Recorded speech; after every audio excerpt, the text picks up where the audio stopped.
Our reporter Malungelo Booi, who's in Nelson Mandela Bay for us, been following this week's intervention by the Health Minister. Malungelo, good evening to you. All right, important interventions by the Health Minister. Just the fact that he's there shows us how worried he actually is.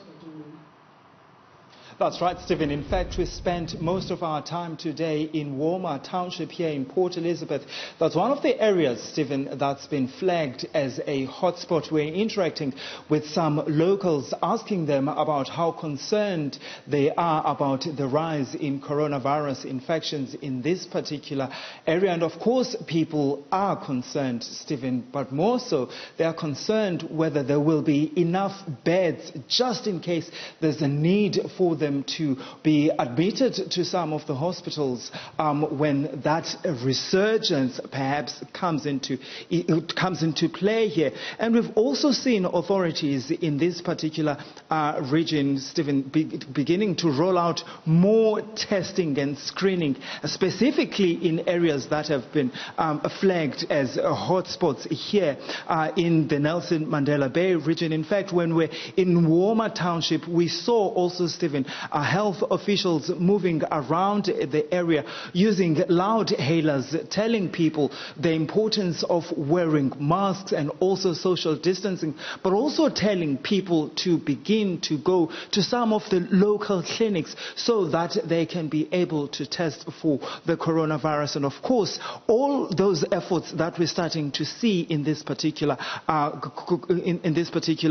region comes at the back of that meeting that was held between the Health Minister, Dr. Zweli Mkhize, and some health officials in this particular region, where concerns were raised about the high number of new infections in this particular region. Stephen? I mean, and people living there, there's obviously big concerns about capacity. We understand that there's still a bit of a shortage of beds. Is more capacity being ramped up? Are we beginning to see any changes in terms of the capacity of the Eastern Cape Health Department to manage this?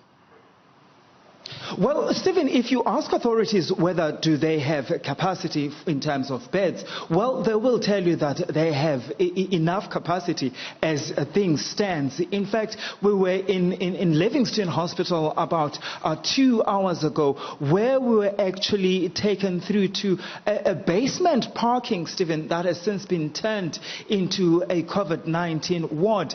There's about 73 or 74 beds that are already there. Some of them already have ventilators. But what authorities, though, are saying, Stephen, that even though for now they may have beds, but when that resurgence, kicks in, it does not mean that they will have enough space. That's why they're saying that there's a need for people to change their attitudes. There's a need for people to begin to social distance and wear those masks. In fact, one of the doctors, one of the CEOs from one of the hospitals that I've visited, the Livingston hospitals, actually went as far as to tell me that it's so important that government also needs to sort of like reframe the message and tell people that if you are infected with the virus, there is a possibility that in fact you could die from this virus. Already we know that in South Africa there's over 20,000 people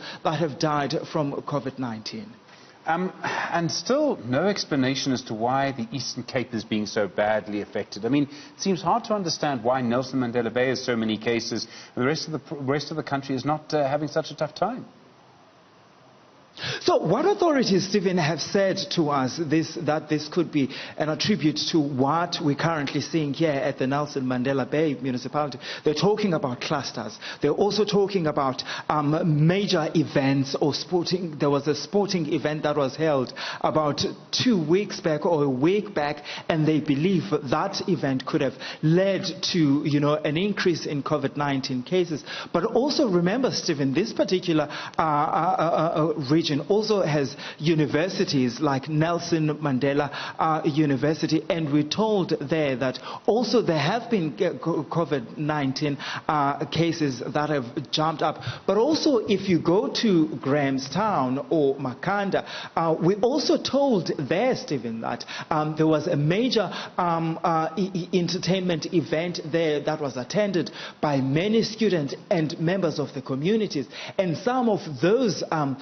students and members of the community contracted, the coronavirus. And it's interesting, Stephen, it's not only a Nelson Mandela Bay municipality in this particular region that is seeing an increase in COVID-19 cases. Sarah Baartman District Municipality, which has about 7 local municipalities. We heard yesterday from the local mayor there saying that each and every of those local municipalities, they are starting to see COVID-19 cases shoot up. That's the word really she used, saying that the cases are shooting up, and also saying that there's a need for a change in behavior, and people need to understand that if they don't social distance, if they don't put on their mask when they are in public spaces, they're more likely to contract the coronavirus, or even pass the coronavirus to the next person.